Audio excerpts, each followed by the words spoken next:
We continue now at the top of Daf Chaf Aleph Amud Beis and Meseches Makkos. This is Makkos Daf 21b.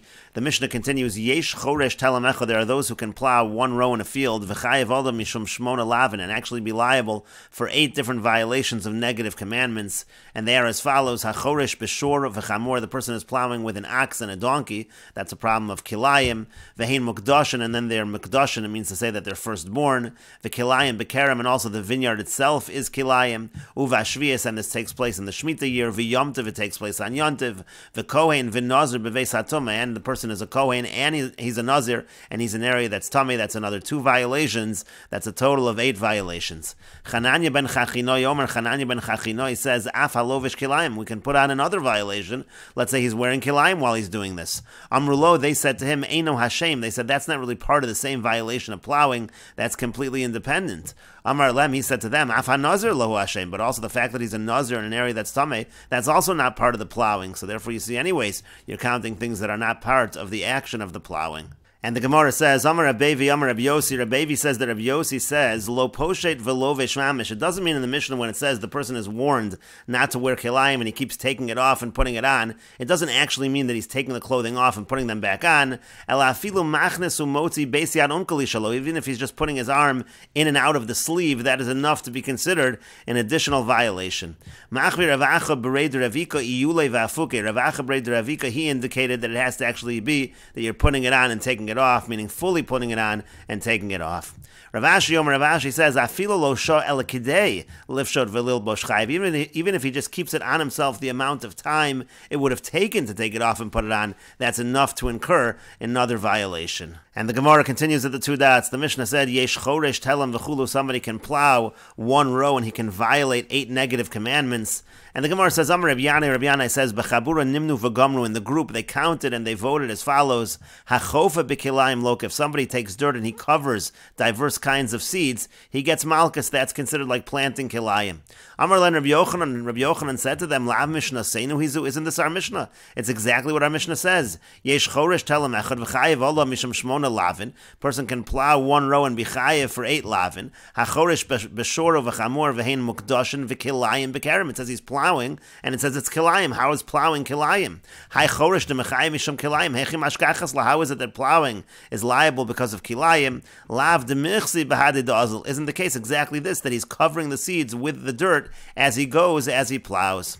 Amar lei, so he said to him, Ilav de daloy lo chaspa. If not for the fact that I lifted the shard for you, mi mashkachas marganisa tusa, would you have been able to find the gem beneath it? Meaning to say, he said to Rabbi Yochanan, it's true that that's what our Mishnah is saying, but you wouldn't have found that in the Mishnah if not for the fact that I, Rabbi Yanai, had already told you this halacha, that chofa b'kilayim is loka.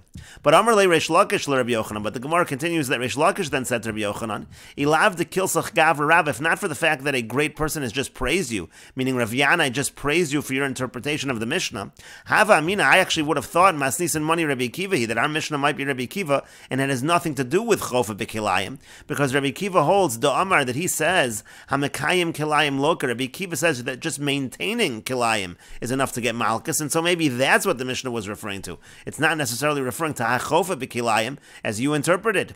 And the Gemara continues, my Rabbi Kiva, what is this Rabbi Kiva that we're referring to? The Tanya, because we learned in a braysa hamenachesh, if somebody weeds v'hamechape b'kilayim, or somebody again is covering over with dirt kilayim, loka, he gets malchus. Rabbi Kiva Omer, Rabbi Kiva says af hamekayim, even somebody who maintains kilayim is going to get malchus. My time at Rabbi Kiva, what's the reason of Rabbi Kiva? The Tanya, as we learned in a braysa, sadcho l'sizra kilayim, it says you can't plant your field kilayim. Ein li ela zorei, I only know planting. Mekayim minayin, how do I know if simply maintaining is a violation?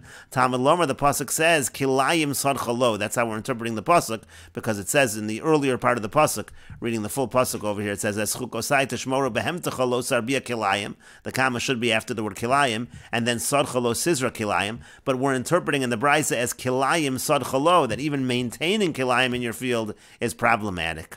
But the Gemara continues, Amar le Ula Rav Nachman, Ula said to Rav Nachman, V'lilki nami mishum zoreya b'yamtiv. But if the situation over here is that he's plowing, but also doing something with the seeds, covering the seeds, so then there should be an additional malchus for planting on Yantiv in addition to plowing on Yantiv.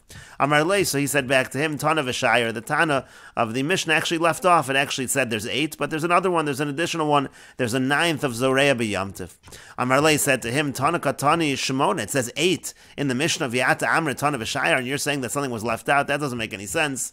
And so the Gemara continues, Amar Rava says, Yesh chilik malachas b'Shabbos, there's a distinction of malachas when it comes to Shabbos, ve'in chilik malachas b'yamtiv, but that distinction, that division doesn't apply on Yantiv, meaning on Shabbos, if a person does multiple malachas, he's chayav for multiple violations. But that is not true on Yantiv, so if the person is plowing on Yantiv and also planting on Yantiv, he's only going to be chayav 1, and we will note over here that the Bach says that it shouldn't be Amar Rava over here, but rather it should be Amar Rabba, that Rabba says again, Yesh chilik malachas b'Shabbos, ve'in chilik malachas b'yamtiv. And the Gemara continues, Amar Le, he said back to him, Ula said to him, Ada tehei, indeed that is the case.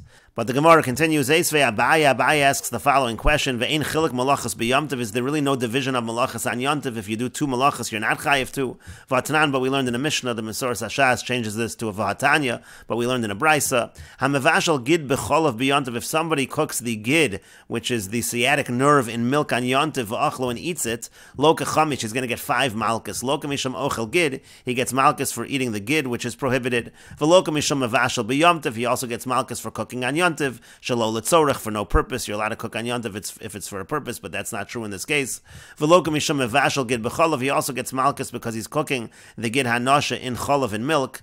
V'lo kamisham ochel basar b'cholav, he's also getting malchus because he's eating basar b'cholav, meat and milk. V'lo kan, he also gets malchus, and we will continue with this discussion in the next video on Daf Chav Beis Amud Aleph.